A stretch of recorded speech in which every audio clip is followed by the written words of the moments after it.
rocking, we're back, and the phone lines are lit up like you cannot believe. How about those guests? Woo! All right, honestly, I'm excited because I'm a nerd, and change is inevitable, so I'm trying to roll with it. All right, caller on line one, patiently waiting. Michael Regan, how are you? Good day, Michael. Ferris Oh, calling Ferris, from Fairfield. very intelligent. I'd like to join you in applauding the guests because I heard some of the things that caused me to listen to this radio program, and that is objectivity, an element of the truth in the gentleman who brought up the fact that even though this is called the Affordable Healthcare Act, there's no way this is affordable. And well, you know what? They actually they had in the name. They had it. They actually really wanted to say that. He's like, "How is this going to work?" And Chuck, he took a stance. He did. Mike, I want to look at the change in the name. Now we've got Access Health people CT. Who are psychotic and have addicted to some guy from Kenya and Africa who comes in with hope and change. They changed the name of a new institution. When was this health care exchange in Connecticut born? Does it have a born-on date? It doesn't, but it was $16 million recently, infused. and now they changed the name. So it's nothing but more the same political two-step, and keep changing aspects of it so nobody can understand it or keep up with it. I tell you, we should do one of two things: either revolt against the group that gave this to Connecticut, or move to one of those states that threw this grenade back to the thieves and thugs in Washington, D.C. and Chicago. It is a bomb. And it will Florida, fail, God's and waiting room won't do it, Ferris. What? Florida, God's waiting room won't do it. They said no. Come after us. We're not setting up an exchange. Move to places where there's sanity. This is the nutball state. Arizona said no. They finally, after so much money got thrown at them, they finally caved. But you know what? I can't argue. I have to go with it. All right, I gotta get off the phone. I'll talk to you in 2 weeks. Thanks, Mike. Bye, brother. All right, producer Tom, let producer Nick in.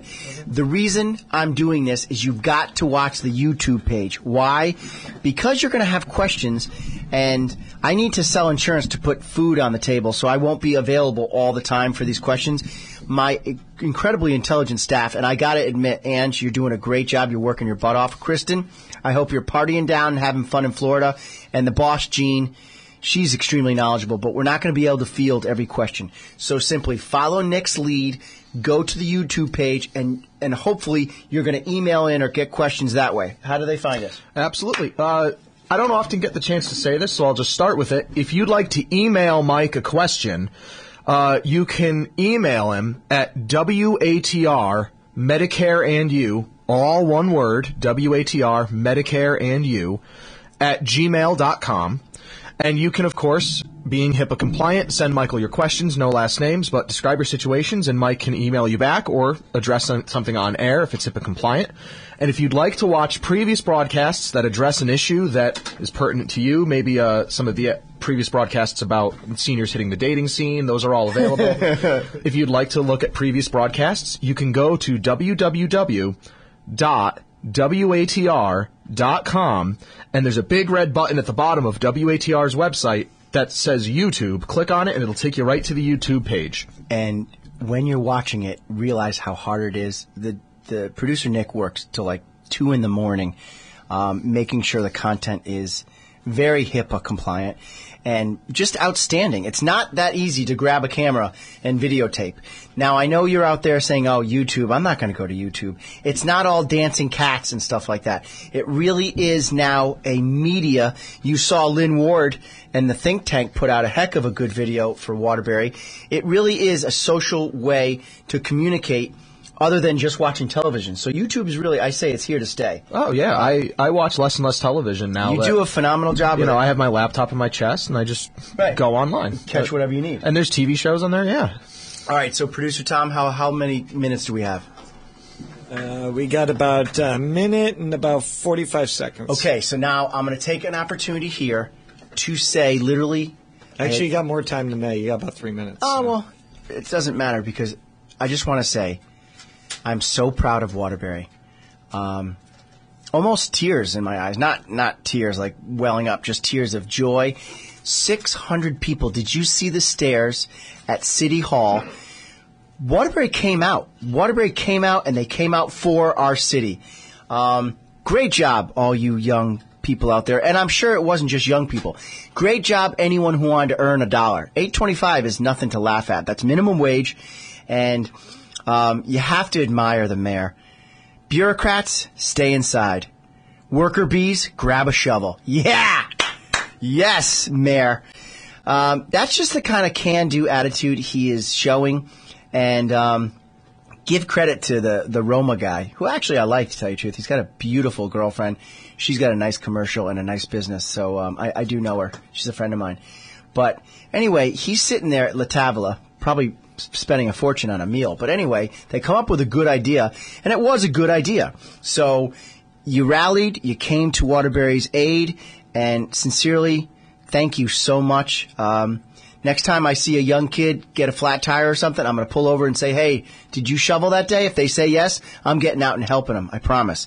Also, great letter to the editor the other day about the gentleman that was proud to be from Waterbury. No names, but so-and-so, Fritz something.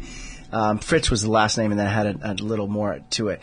But he writes that he moved to Waterbury, and some of his friends were saying, why did you pick Waterbury? And he said, because it was affordable. We built our own home. But how about those just city people getting their snowblowers, getting out and saying, you know what? I can do it. You don't always have to ask for help. My dad would say, if you're going to do something, don't do it half-assed, which means do it yourself and do it with pride. And I now am really a little too much of a control freak, but I really like to be hands-on, even with the font I choose on the heavy vellum. Girls, we did a great job on the letter. Every client of mine is going to get a thank you letter for your business, because in this economy, if you're not appreciating people for what they're doing to put food on your table, you should be, because somebody else will work as hard. So anyway, I am a control freak. I picked out a letter, but these people said, you know what? We're not going to call the Department of Public Works again. We're just going to do it ourselves. And they did it. I'm very, very proud to say that my business is on 447 Wolcott Street, and that's in Waterbury, baby.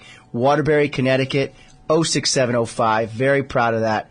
The intro, don't call it a comeback. I've been doing this for 21 years. I work as hard as I can. I shovel my own walkways. I now have, luckily enough to have plow guys and shovel people. But, you know, if you need help, ask a neighbor. Thanks for listening. This was the first run of Healthcare and You. Hopefully it was a successful show, and I will talk to you in 2 weeks. I'm out. Great show, Tom. Thanks, Producer Nick.